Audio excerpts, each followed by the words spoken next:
Hi everybody, I'm Brady Writings, and this is the Quadyak. A quick review of our story so far. I'm here at Clinton, Missouri at the trailhead of the Katy Trail. I'm going down Highway 13 south, and I'll turn east on 54 to Osage Beach, pick up the Osage River, take it to the Missouri River, where I will then come back on the Katy Trail. I am at the end of the road miles, so that is the Osage River. Okay, I just launched on the Osage River. This is the confluence of the Osage and the Missouri River. I'm just go down to a place called Mokane, try to hit a ramp up down there, see if I can't get over on the Katy Trail. So here I am on the Missouri River. Alright, so I'm off the Missouri River. I got about 2 miles to Mokane on roads. And that poorly edited montage gets us all caught up with the last two videos. We'll start up here on the couple of miles from this ramp on the Missouri River to the Katy Trail in Mokane, and then the 140 miles of the Katy Trail back to Clinton, Missouri. Alright, coming out of the conservation area, got about a mile of dirt road to get to the highway to take me into Mokane. I just thought this was kind of funny. Just cruising down the dirt road past cornfields. Thing actually on a flat surface, I mean, I can do 8 or 10 miles an hour. I'm taking it easy right now just because I don't want to pop tires and stuff like that. But got the bean fields and corn fields and coming up to the road here pretty soon. So I just got on the Katy Trail near Mokane, Missouri. And this is what the Katy Trail looks like.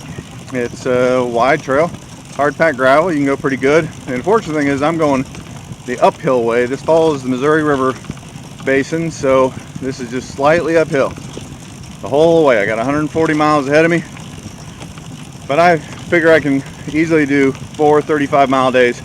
No more traffic, no more river, relatively easy places to camp, so this should be fairly easy the rest of the way back. Well, there's the Capitol building at Jeff City and the bridge going over. If I had more time, I'd go and just cross the river. I can't go across the bridge, but I could cross the river. And then here's the trail. The mile marker 142 right there. That's where I am, which means I've done 17 miles today, half my distance. It's just a little afternoon. This is day 1 on the Katy Trail. I'm going to try to do 35 miles a day. Past Jefferson City, and there's the Missouri River way out there at the mouth of this stream.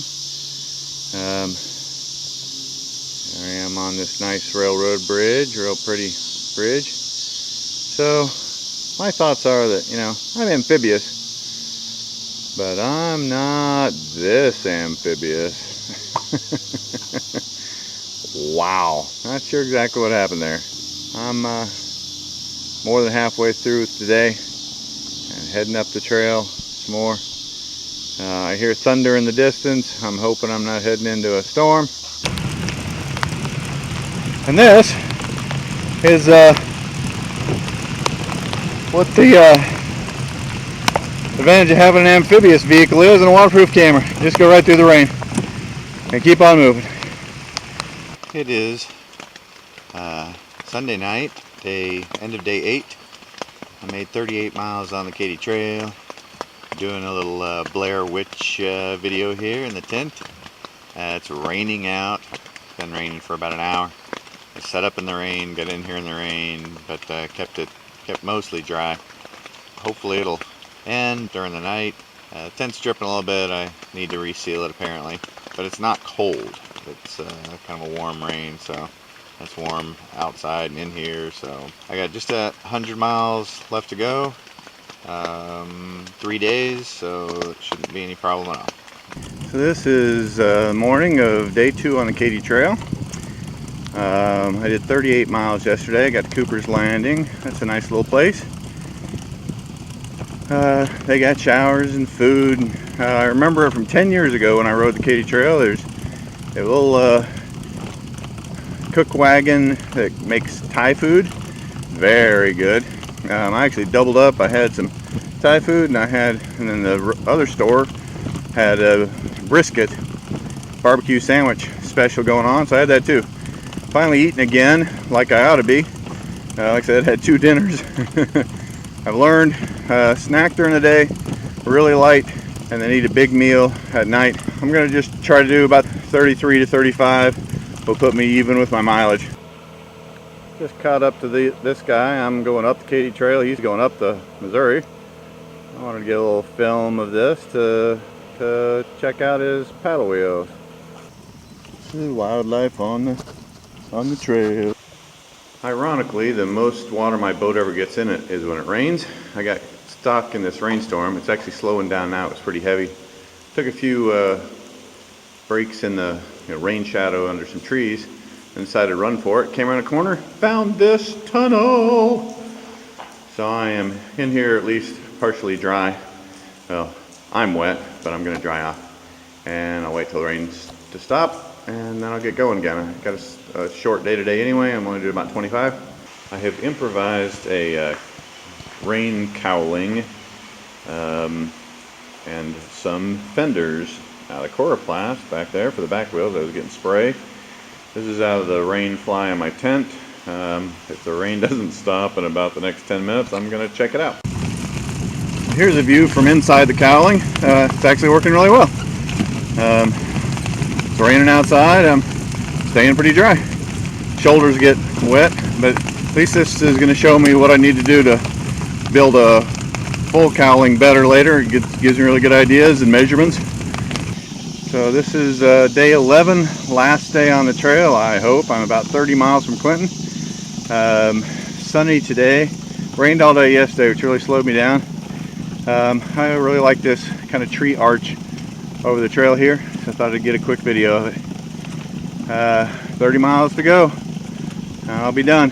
So when you're going down the trail, this is what you're looking for. These are the mile markers. That says 236, which means I have 28 miles left to go to Clinton in the end.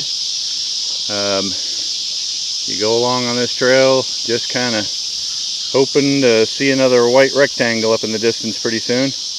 On straightaways, seeing one every 8 or 9 minutes, 10 minutes, 12 minutes, 5 miles an hour, 6 miles an hour. You get on a hill, you don't see one for 20, sometimes 30 minutes. If you're down to 2 miles an hour, 3 miles an hour. On one downhill, I timed it at 180 seconds, 3 minutes, which means I was doing that hill at 20 miles an hour. But mostly I'm averaging about 4 to 5 miles an hour over a whole day. Sun is setting on the 11th day, and that water tower out in the distance is Clinton. The overpass right ahead of me is right past its trailhead. I'm within half a mile of being done. So about 320, 330 miles, 11 days. So all in all, pretty good test. Didn't make the 400 I wanted, but that's all right.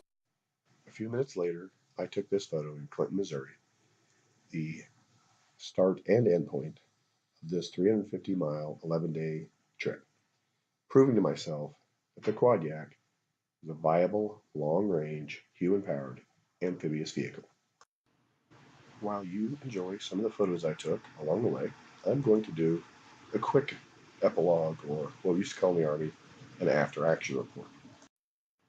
Just briefly try to go back and answer any questions, talk about the lessons learned, mistakes that I made, the problems I encountered, and the solutions for some of those. Which brings me to my first point, that after rewatching my own videos taken years ago, it seems like I complain a lot. Oh, it's hot today, the hills are steep, I've run out of water, those guys have knives, wah, wah, wah. I was actually having a great time on this trip, as I've had on all the trips I've taken in this vehicle. The reason why the videos sound so negative is that I was trying to capture on film problems I would encounter in order to fix them, giving myself a video record that I could go back and reference later. The fun stuff I just kind of enjoyed on my own. I didn't mention it too much, but you may notice I shot a lot of wildlife and places I stopped to get a cup of coffee and a piece of pie and cool scenery I saw along the way.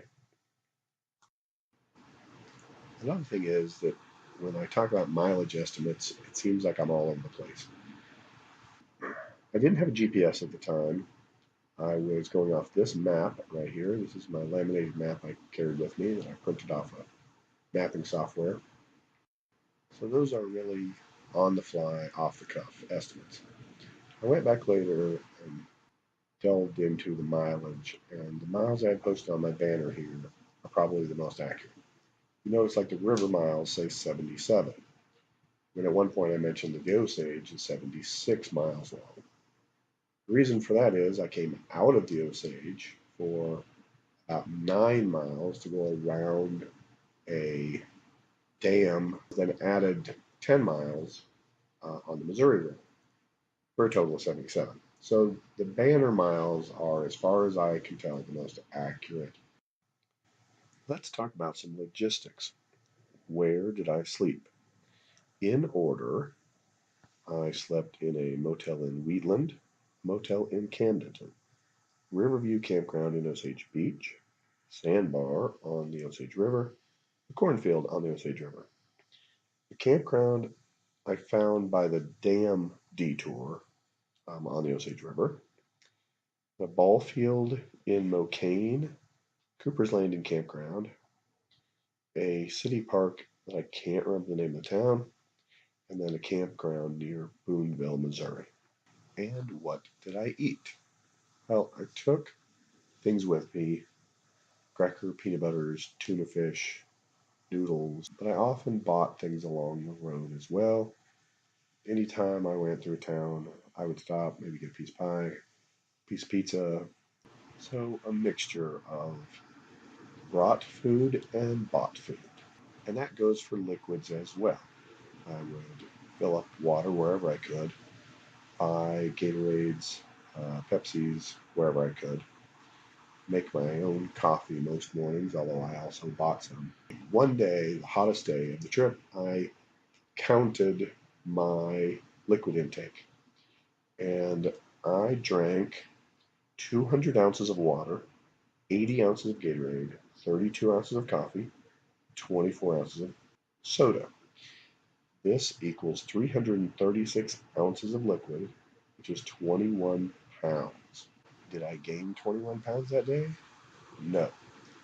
As a matter of fact, on the average, I lost a pound a day.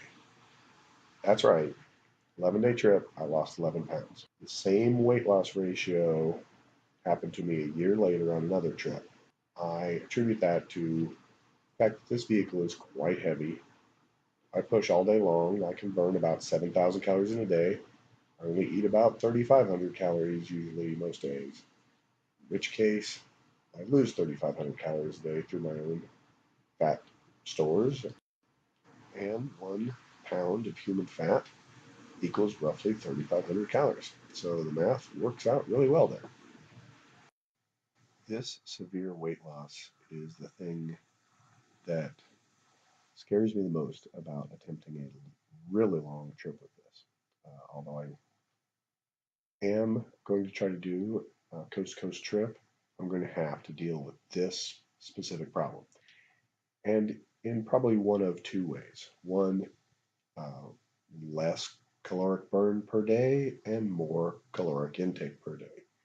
Either a combination of the two, or just learn to eat more and just force myself if I have to in order to keep up with this kind of burn.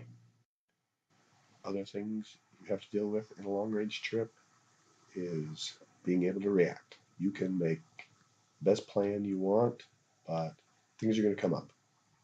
I think I only slept 3 nights out of 10 at places I had scouted ahead of time. The other nights, I just had to wing it because I never knew how many miles I was going to make in a day. I got partway down the Osage and started hearing about a dam that normally is no problem. The river level is usually high enough you don't even notice it.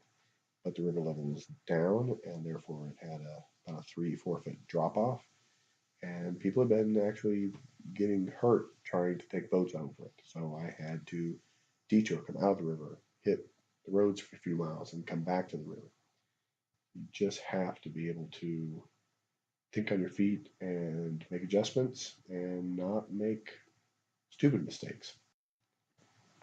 And that brings me to the last thing I want to talk about was the one real stupid mistake I made, keeping me from making the 400 miles.